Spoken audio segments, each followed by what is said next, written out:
Oi, pessoal. Esse é o segundo vídeo sobre as alterações circulatórias. A gente já falou no primeiro, né, sobre os distúrbios hídricos, que no caso é o edema, né?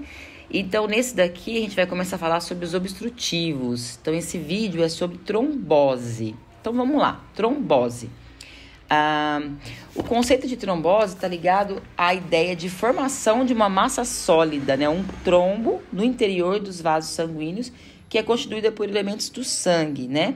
Como definição, a trombose é o distúrbio vascular que é causado por um coágulo de sangue no interior do sistema circulatório, que é chamado de trombo, que compromete, então, o fluxo sanguíneo, né? Ou pode obstruir ou mesmo interromper o fluxo, né?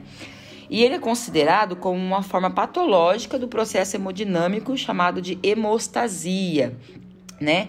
É um processo fisiopatológico de formação dependente de alguns fatores que são descritos e propostos pelo Rudolf Virchow em 1856.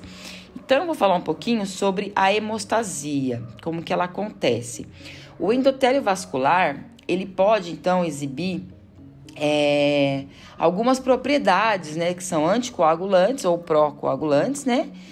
Na dependência da existência de alguma lesão ou de alguma injúria, né, que vai ativar, então, as células endoteliais.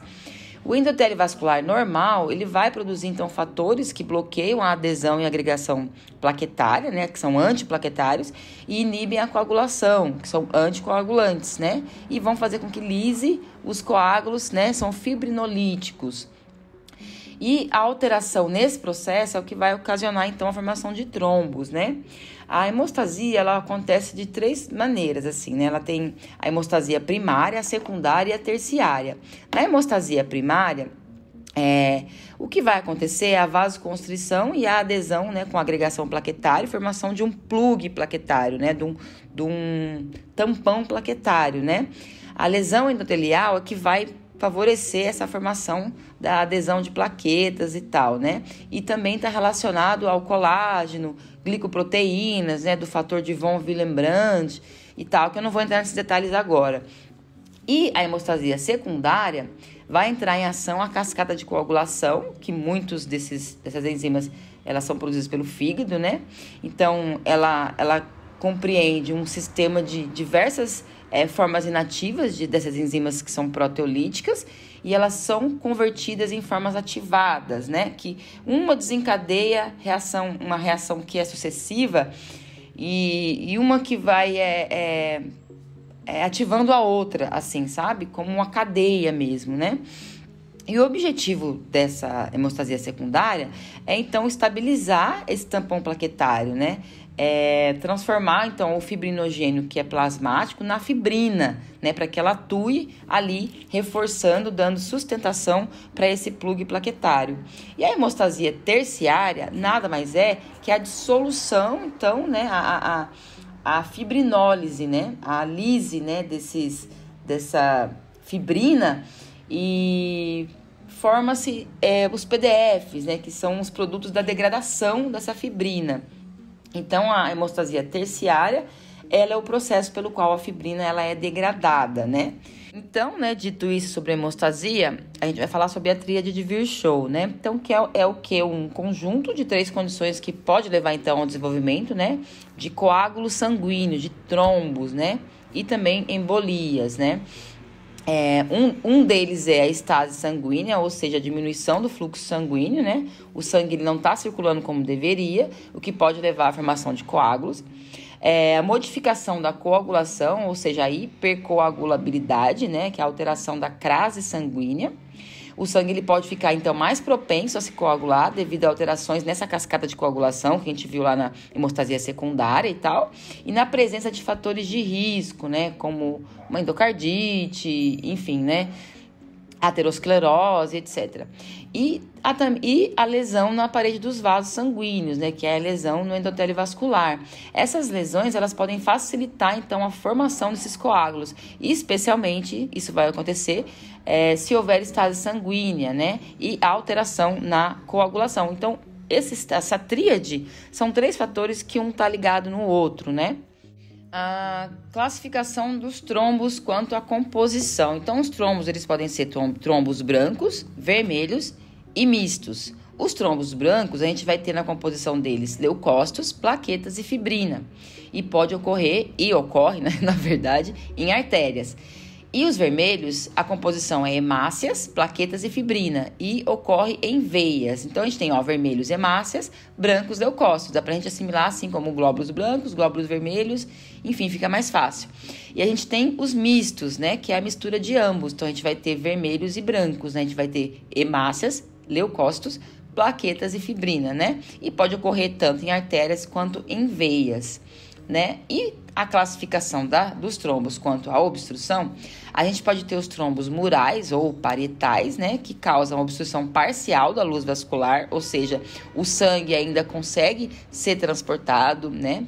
Nesse vaso, então ele não está completamente obstruído.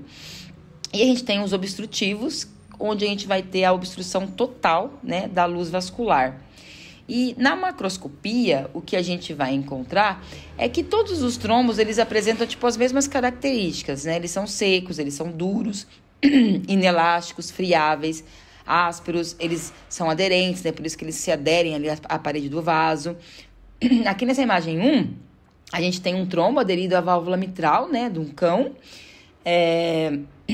Foi de um trabalho que eu peguei na internet aqui, que eu pesquisei e eu achei. No trabalho eles descrevem que é a endocardite valvar, né, que ocasionou essa trombose, né?